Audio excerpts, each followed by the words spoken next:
you. Marvelous friends, welcome to the Rotary Club of Dupont Circle. I'm the president, Luke Beer. We're so glad that you could have joined us today. It's my pleasure to introduce our colleague, Bryan Myles. He's a speaker with us. Rather than reading his professional bio, I'm going to tell you that he is a good friend of mine and a colleague. And as a Canadian, there's an incredible amount of news stories coming out speaking about the residential school system and settler colonial relations with Indigenous people. And I've been trying to make more reasoned and understood opinions about this matter. And I just knew that if my colleagues and friends are hearing about it on the news, they might have questions.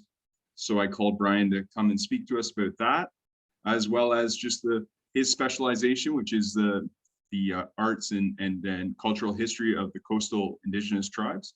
And he's going to speak specifically about how that relates to some of the sculptures us as Washingtonians might have seen. So thank you. And Bryan, the floor is yours. Welcome. Hey, everybody. Thanks for having me, everyone. Thanks for inviting me, Luke.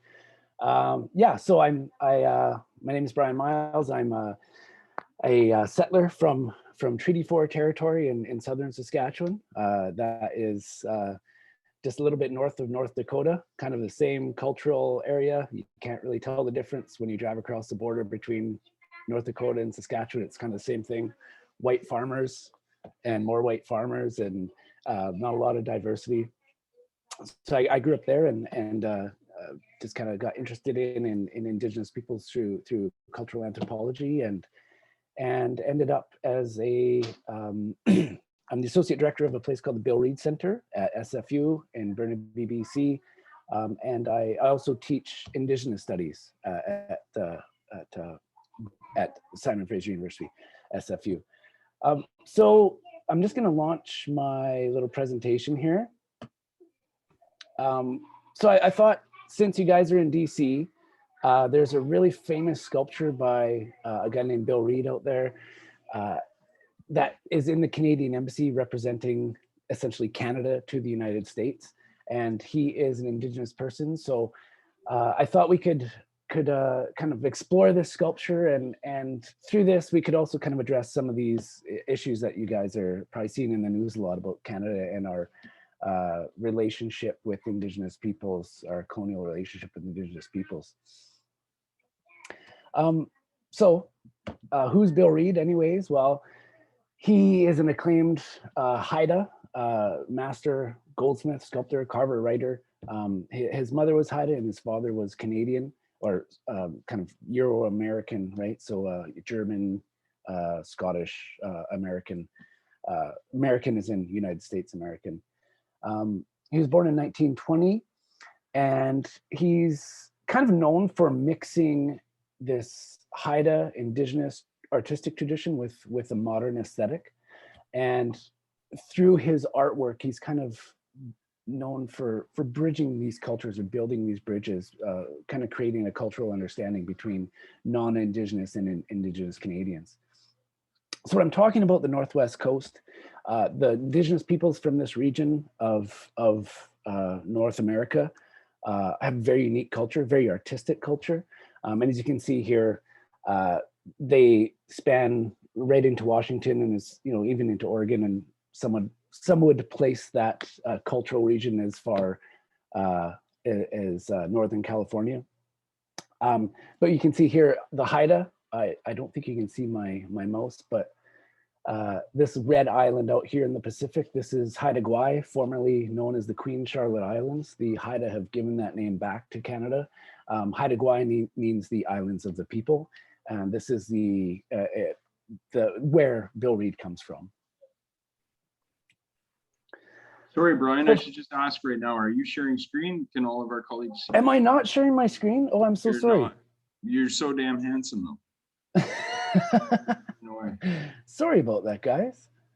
Here we are. Thank you, Guillermo. I believe you had the hand up for that one. Sorry about that. Jumped the gun.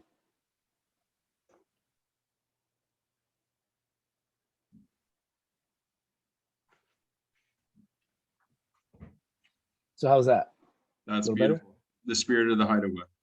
Okay, so there's Bill Reid, and there's the Spirit of Haida Gwaii. Sorry, that's kind of important. I don't know if any of you have been to the Canadian Embassy, you might have seen it. This is Bill Reid.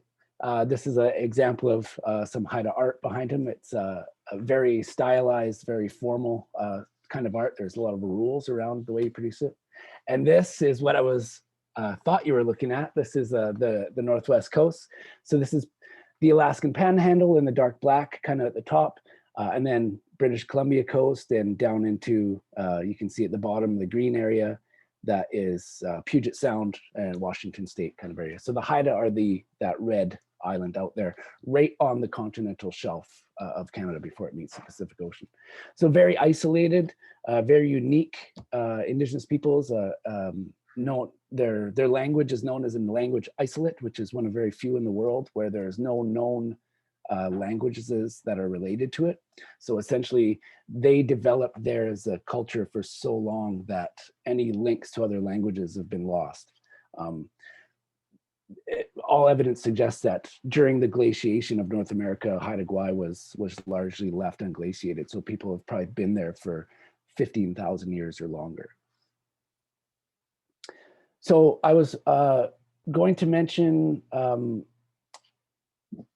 talking about the kind of linking Bill Reid's work and life and history to what you're hearing in the news, and that would be these First Nations communities that are discovering numerous unmarked graves on their territories and on the sites of what are known as residential schools, former sites of residential schools. This is actually an image that was in the New York Times back in June that was reporting on these discoveries.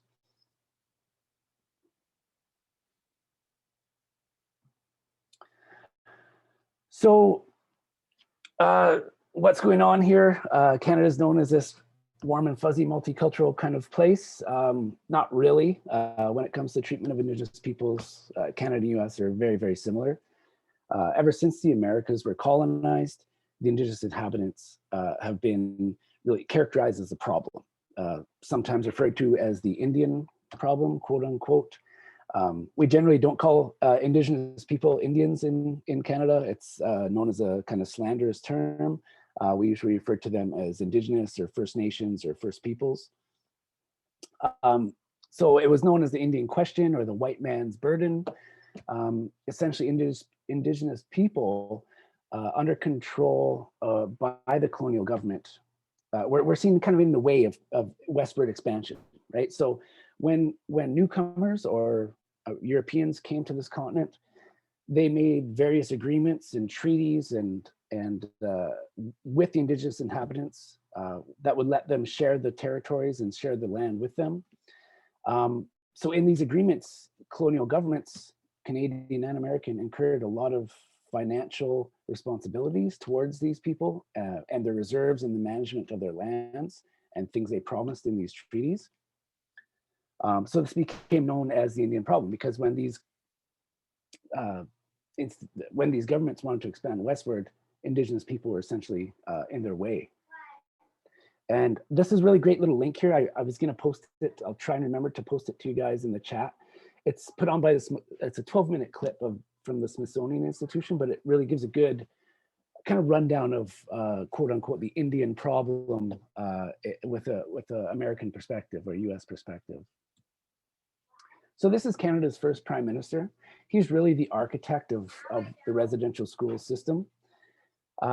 He's quoted as saying, "When a school is on the reserve, the child lives with his parents, who are savages. He is surrounded by savages, and though he may learn to read and write, his habits and training or mode of thought are Indian. He is simply a savage who can read." So John A. Macdonald, our first prime minister, really wanted the West opened up for farming and Western development. So his response to the Indian problem was to study American assimilation and boarding schools. So sorry, this wouldn't be a Canadian presentation if I didn't try to blame our problems on the Americans in some way. So Macdonald sent his buddy down to the States to study these boarding schools and to study American assimilation that they were doing with their First Peoples. And he came up with this federal system of schools. So 1883 was probably really marks the beginning of the federal government's involvement with these schools. They opened up 3 schools in the prairie provinces, and essentially this was the government-run schools. There had been a long history of missionaries trying to educate Indigenous peoples from probably the 17th century, but they were never really that successful. But when the government started to run these schools, they found that they're quite expensive. And so in 1892, they made agreements with the Christian denominations to actually run the schools, which were expressly, their intention was to assimilate Indigenous people into the dominant society. The slogan that was often thrown around was kill the Indian in the child. So the Roman Catholic Church, the Anglicans, the Methodists, Presbyterians, all took on some of the responsibilities of running these residential schools. So education was intended to ensure that these kids stayed at lowest rungs of the socioeconomic ladder. Kids were often used as free labor in nearby communities, farming vegetables and doing menial tasks. When the schools were started, they conceived of them as half-day school and half-day learning a trade. So boys learned carpentry and mechanics and farming. Girls learned essentially how to be domestic servants. And a lot of the testimonials that have come out from the survivors of these schools was that they really just spent most of the day cleaning the school.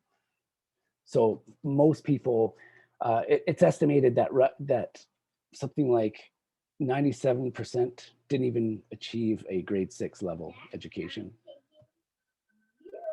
What these schools are really known for in Canada is what really happened there. And that's this physical abuse, the psychological abuse, sexual abuse, medical neglect, insufficient rotten food, malnutrition, and a death rate that many report as being 50%.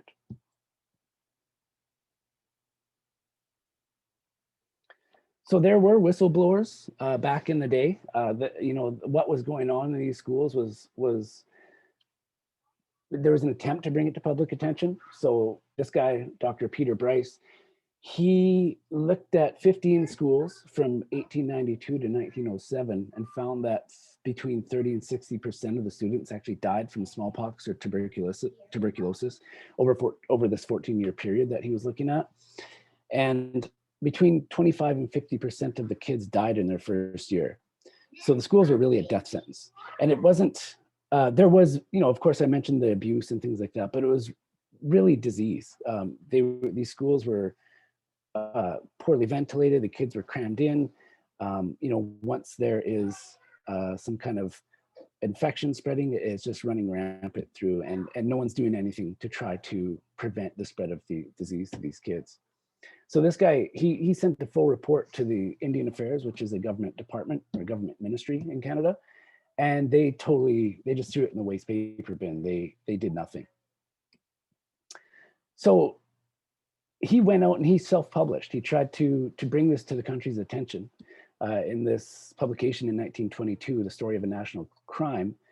And in it, he exposes the church and the government of this genocide against Indigenous children. And he argued that the churches were deliberately exposing children to smallpox and TB in these schools and letting them die untreated, and that thousands had died. And he equated the government's actions to manslaughter. But surprisingly, and this is a question I have a really hard time answering, is why didn't any of Canada pay attention to this? And my only answer is just pure systemic racism, that they didn't see it as an issue. This guy is kind of like the sinister character. Duncan Campbell Scott was in charge of the residential schools in Canada, and he did all sorts of things to eradicate Indigenous people. So he's the guy that threw the doctor's report in the garbage.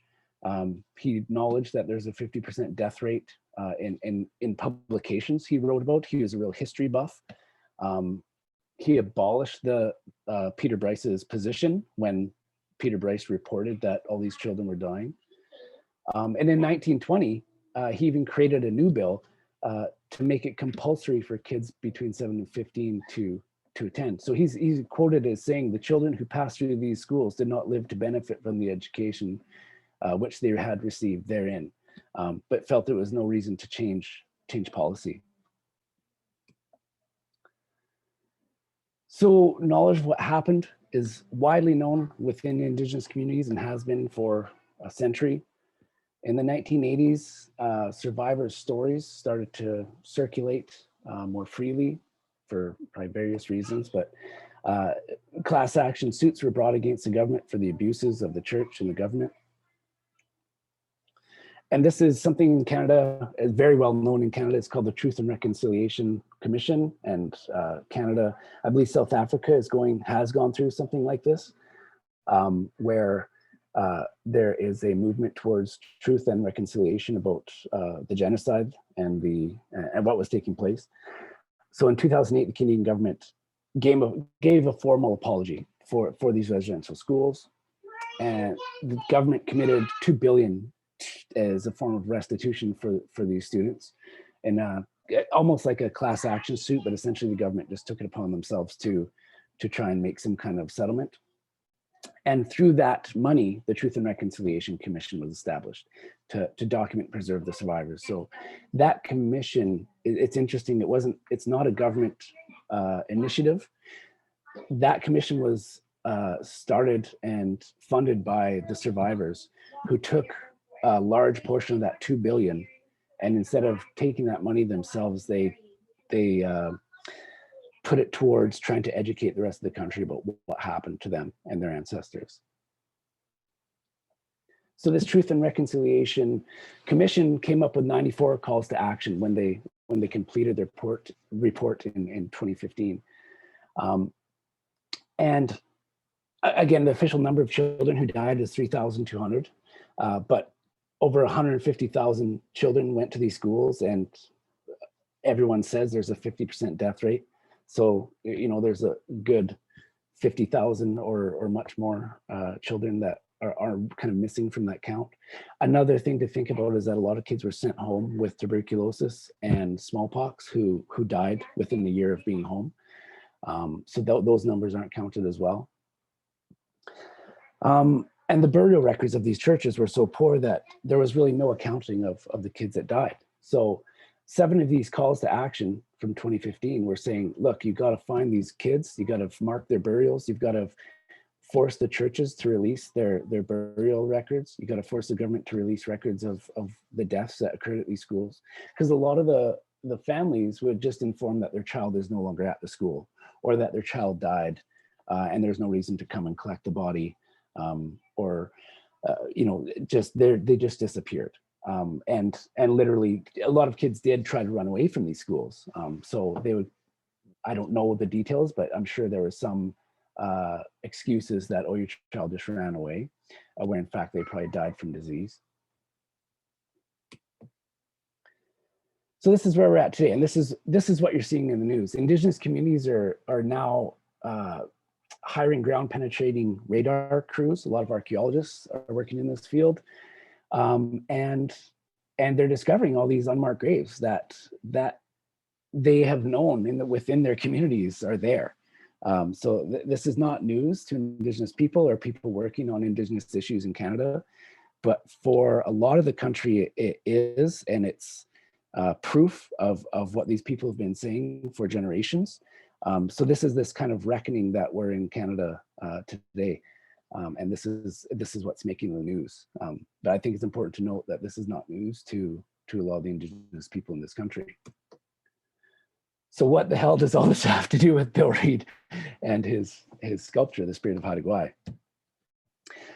So the reason I say that they're related is because in Canada, this history of capturing Indigenous children and the history of capturing Indigenous heritage are really quite intimately connected. School is only a part of the larger system that denied Indigenous ways of knowing and being and doing. There's other methods of exploiting Indigenous property and systems of property ownership.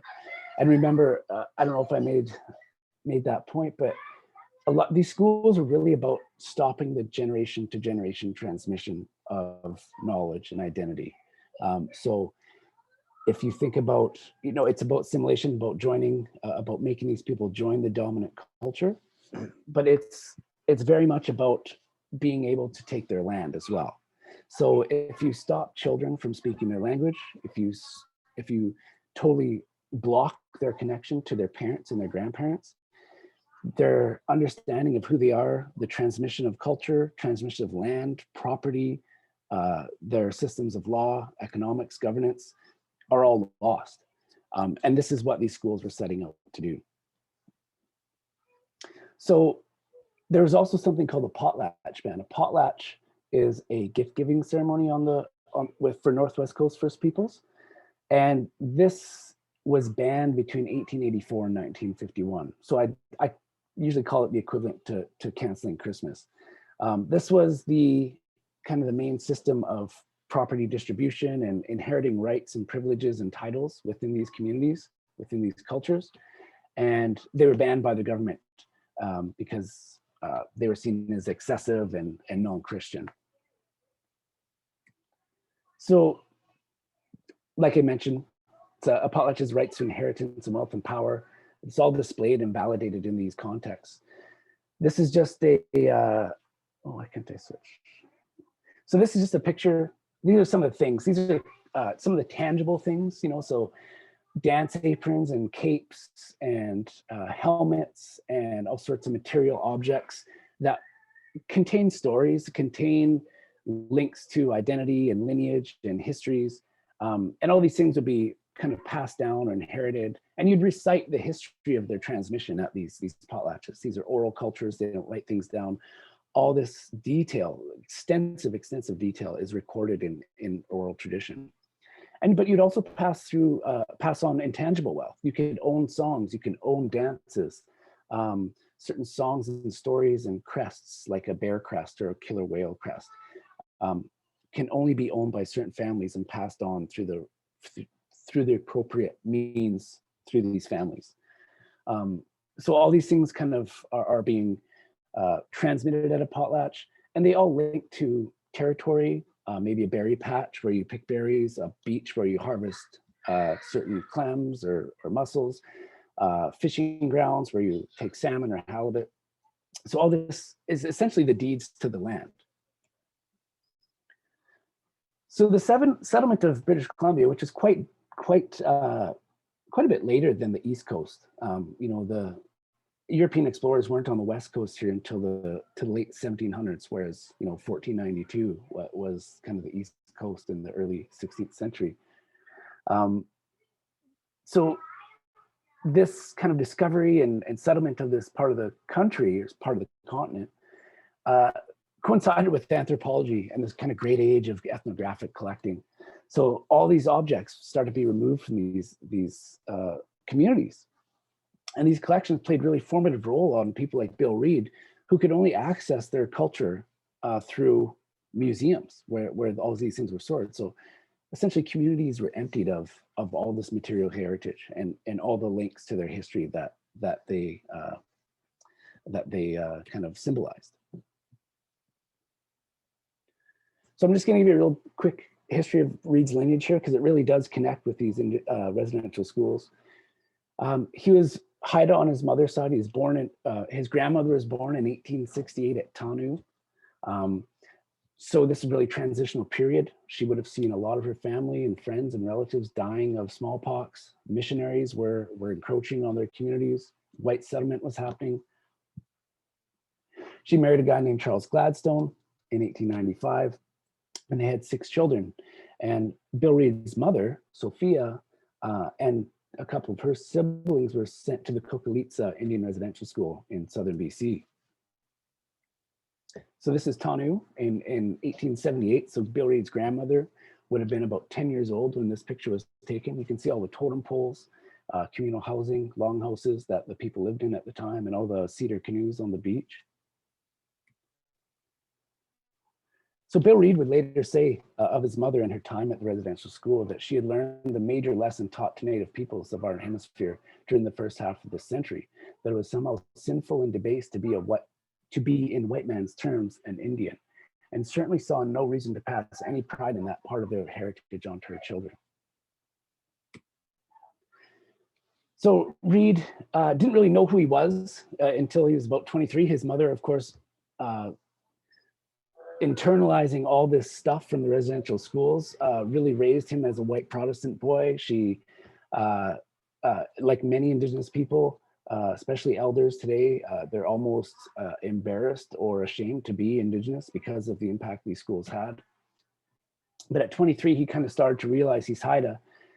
Met his grandfather in Haida Gwaii, who didn't speak any English, and Reid didn't speak any Haida, but kind of made a connection. And he found out his grandfather was an artist, and his grandfather worked with like the greatest Haida artists that had ever lived. This is just some samples of that great Haida artist. His name was Charles Edenshaw. His Christian name was Charles Edenshaw. And this is just some of the work he did. So these are various crest figures and carvings and etchings that this artist did. He's still known today as one of the best. So a lot of Reid's early career, he started off as a jeweler, and a lot of his early career was just copying these things that he could find in museums. In this case, there's a couple drawings that some of his ancestors did, and they were showing anthropologists tattoo designs. So Reid turned these things into jewelry, almost copied them, perfectly. So Reid's success as an artist and cultural interlocutor was really takes place within all this historical context. So with the lifting of the potlatch ban in 1951, coastal First Peoples kind of began to restore their lineage and hereditary privileges. And in the following decades, Reid influenced this redefinition of Northwest Coast art, where it was no longer seen as museum artifacts. Also, Northwest Coast art is fine art of the finest caliber because of particularly his work, but the work of others as well. So many would say his life culminated in this work. And it was probably his last great work because he had Parkinson's, and this was created roughly 10 years before he died. And the last 10 years of his life was, he really didn't produce much. He was pretty much, his whole body was locked up from Parkinson's. So he had a lot of assistants executing his vision at the time. This is just the other side of the canoe. It's a plaster version of it that was used to make the bronze sculpture at the Canadian Embassy in DC. You can see some of the characters. All these characters are from Haida myth, all kind of locked in this canoe. And there's a lot of symbolism here that I just thought would be interesting to talk about. So many treat it as a symbol of Canadian multiculturalism. Others suggest that it nudges viewers toward a more subversive and resistant interpretation. So we have all these different creatures occupying this one boat. Something of note is that they're all paddling in unison, yet they're biting and squabbling and fighting within the canoe. So that's supposed to be like this kind of symbolic understanding of what it is to be multicultural. You know, we have all our differences, but we're all paddling in the same direction. Others say it's a representation of nature and the Haida people's close association with nature and just what nature is like. It's fighting and turmoil and difficulty, but it's also unison and harmony.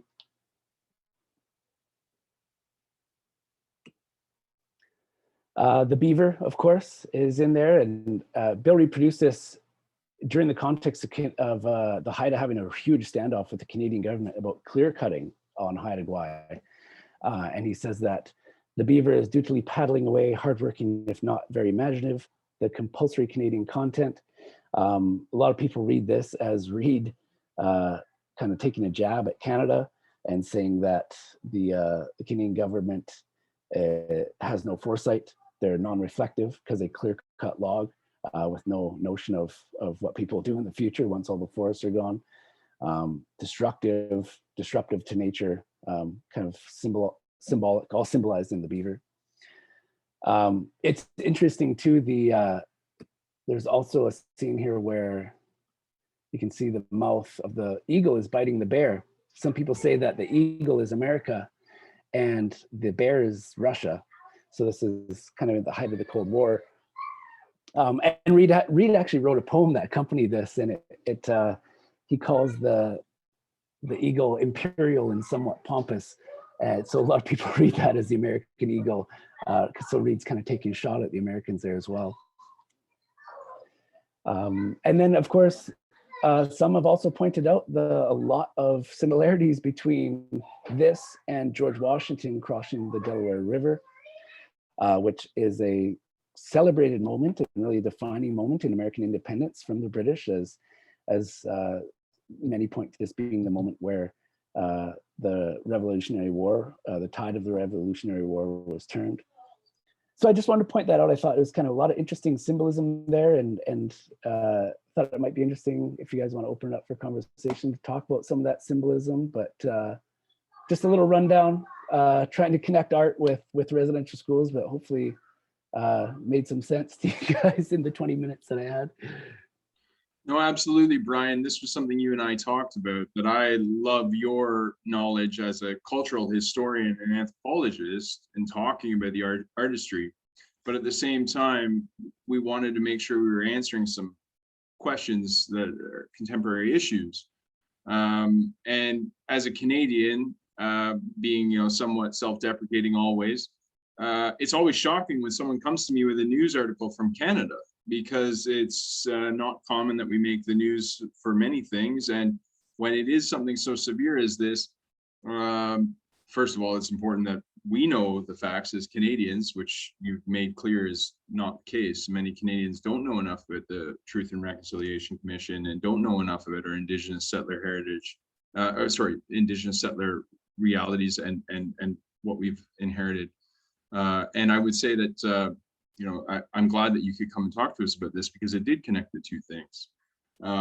As well, there's also that Canadian American prerogative. And I don't think that our American colleagues would recognize that this is one of Canada's premier artists, and we're sending his premier artwork, as you described, his last great artwork before he lost the faculties of his arms, because that relationship between America and Canada is so important. So this is not something we pulled out of left field for our American colleagues to enjoy. This is actually very topical for us Canadians. So I just say that, and thank you very much for your presentation. Here, I'll just here's that link to that Smithsonian Indian problem. If you guys are interested, it's just a quick 12-minute video, but it's really informative. Can I ask this, Kristen? I was thinking about how I learned about any kind of Indigenous history within the United States, and I have had a chance to go out to national parks, some of which are on reservations, or reservations are open in ways of touring. And then I was thinking, and then the reservations themselves, again, you can drive through them and all these sorts of things. So I guess I was just curious, like, how are reservations and how are national parks treated? And are there national parks kind of like, help me, is there a parallel in terms of where they are and how you get access? We have, well, we call them reserves, and they're the same thing. In Canada, we have reserves. In America, you have reservations. And yes, we definitely have national parks. In the Haida, the standoff in the forest that I mentioned about clear-cut logging actually led to the first co-management agreement with the First Nation and the federal government in Canadian history. So the entire southern portion of Haida Gwaii was determined to be a national marine reserve, cultural historic site, and national park, which is equally co-managed between the Haida and the Canadian government. So they garnered a lot of support through that. But we do have a lot of Indigenous communities, and reserves are very off the map, northern kind of latitudes, not easily accessible by highways. Not all of them, but a lot of them. And yeah, they a lot of them do buttress up against national parks. And in many cases, those Indigenous people probably claim those parks as their traditional territories. It's really complicated. There's treaties in Canada, which a lot of Indigenous groups don't think were fair, that they didn't receive what they were guaranteed. And in British Columbia, where I am, there was no treaties. Indigenous people were simply dispossessed of their land, and there has been no agreements. So the entire province of British Columbia is claimed by Indigenous nations as traditional territory. So it's a huge legal quagmire that's been unfolding for centuries. I see Debbie has her hand up. Yeah, I'm just curious. Like, I lived in South Africa for a while, and they had that Truth and Reconciliation Commission. How successful was it in Canada? Because South Africa, I think they managed to sort of simmer the racial tensions, but the Black South Africans are still really poor. And recently there was like a lot of rioting and some issues when they arrested the former president. So I think the poor are still disadvantaged, and the issues of their economic status have not been resolved.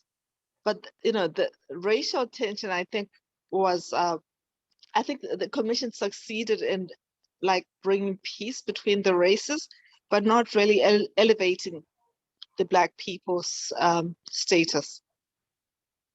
Yeah, very similar to Canada. There's Indigenous people are the most marginalized, lowest socioeconomic kind of indicators in the country.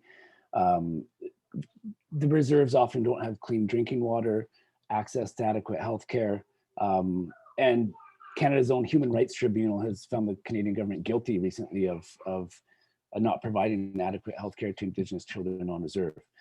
So there's being a white Canadian in Southern Canada, it's much easier to access services. And although all these agreements were made with Indigenous people to provide these services, they still can't access them on reserve. So there's cases where the government spends more money fighting a 13-year-old girl in court so she can get braces than the braces actually cost, right? Because they say it's extensive. So I think the TRC there's more understanding, I think, and I think things are changing very, very slowly. Just teaching Indigenous studies in the last 5 years, the kids that are coming into my classroom have a lot more knowledge of Indigenous issues than they did 5 years ago, and it's certainly than I did growing up and learning that Indigenous relations with the colonial government was trading posts, and everyone was happy. Here's a pelt, here's your axe, and everyone goes away happy. So I think there is some public kind of recognition and understanding, and it is changing, but there's really a really long way to go for sure, because still Indigenous people are just disenfranchised totally in this country. The whole generational aspect is so important, and I also believe it's an East-West thing within the continent. When I was in Ontario growing up as an Eastern Canadian, when I first came to British Columbia at 25 years old, I was interfacing with natives, with Indigenous people. Like they had bands, they had the reserve systems, they had their own baseball teams, they had everything going. And so I think there's a big disconnect between East versus West as well in the establishment of these systems. And it really follows the path of colonization, right? So yeah. Eastern Canada was colonized and settled, in the 16th century, 17th century. Indigenous people were incorporated into those models. They were,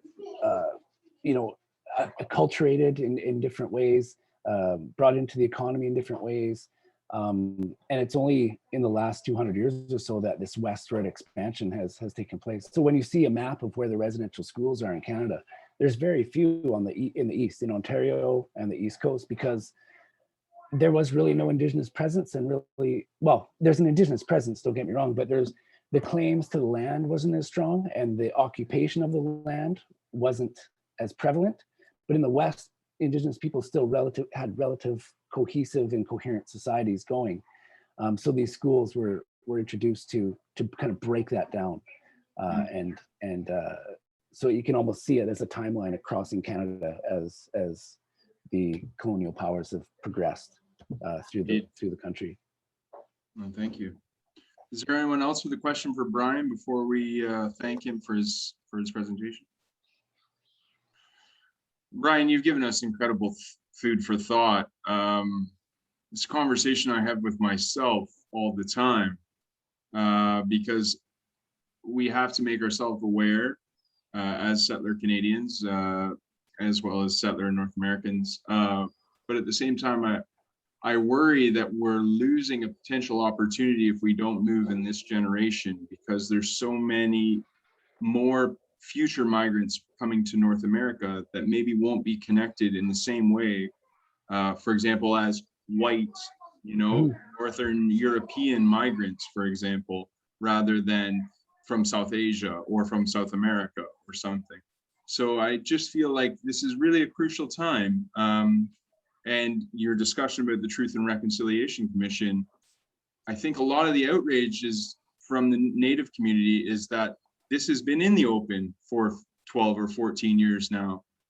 We know that these burial sites have existed. We didn't know the scale, perhaps, because it hadn't been investigated, because it was such a concern. Because we knew that the results were not going to be, Yeah. But anyways, I thank you for your conversation today. And that's just my opinion at the end. But I'm glad that you could share with us and we could all become a little bit more aware. Yeah, thank you guys. And go check out that sculpture if you have a chance. I've never been. I don't know how accessible it is. If you can just walk in and check it out, I would love to see it. I've never been to DC, but and also check out that link I sent. I think you guys would find it really really interesting. Give you an American point of view and really understanding the Trail of Tears, which is, if you've heard of it before, if you haven't, look it up and watch that video, because it's really significant in terms of some of these issues taking place in the US. Absolutely. Thank you, Bryan. Thanks, guys. Thanks for having me. Absolutely. You don't have to leave just yet. We always do. I was just going to run because I got these two little girls that I toasted to earlier that are looking for my attention. So Brilliant. Love it. Have a great evening. Okay. Thank you so much. Bye, guys. Bye now. Oh, yes, that's great energy. Marvelous. Well, with that similar energy, I'll ask you guys, is there anything that I have missed before I go to Happy Dollars? Rich brought up a good point. Do we want to end the recording before the last portion of the meeting? I can, absolutely. I just assumed that we could edit that. I'll stop now.